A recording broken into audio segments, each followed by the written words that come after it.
আসসালামু আলাইকুম ভিউয়ার্স।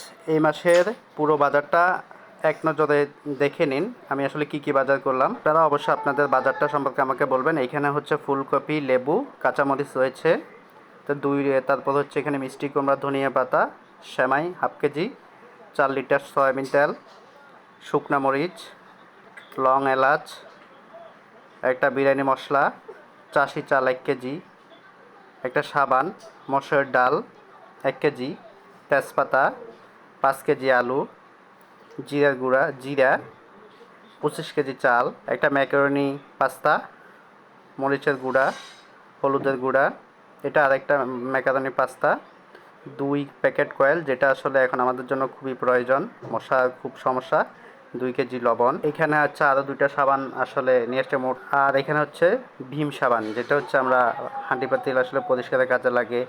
আর তারপরে হচ্ছে একটা টুথপেস্ট নিয়ে আসলাম। এখানে 5 কেজি পেঁয়াজ নিয়ে আসলাম, হাফ কেজি রসুন, আরও হাফ কেজি রসুন ঘরে ছিল, আধা কেজি হচ্ছে আদা আছে এখানে। মোটামুটি মোটামুটি আশা করি এই মাসটা পুরো মাস চলে যাবে। তারপরে এখানে হচ্ছে রুই মাছ নিয়ে আসলাম 6 কেজির মতন, যদি আরও লাগে সেক্ষেত্রে নিয়ে আসতে হবে। তো আপনাদের আসলে কত টাকার বাজার লাগে সেটা বলবেন। আমি এখানে প্রায় 8,000 টাকার মতন বাজার করছি। আপনাদের বাজারটা সম্পর্কে বলে যাবেন কত টাকা লাগে, আর অবশ্যই চ্যানেলটিকে সাবস্ক্রাইব করে দেবেন। অবশ্য কমেন্ট বক্সে জানিয়ে যাবেন আপনাদের মাসিক কত টাকার বাজার লাগে। ইনশাল্লাহ। আল্লাহ হাফেজ।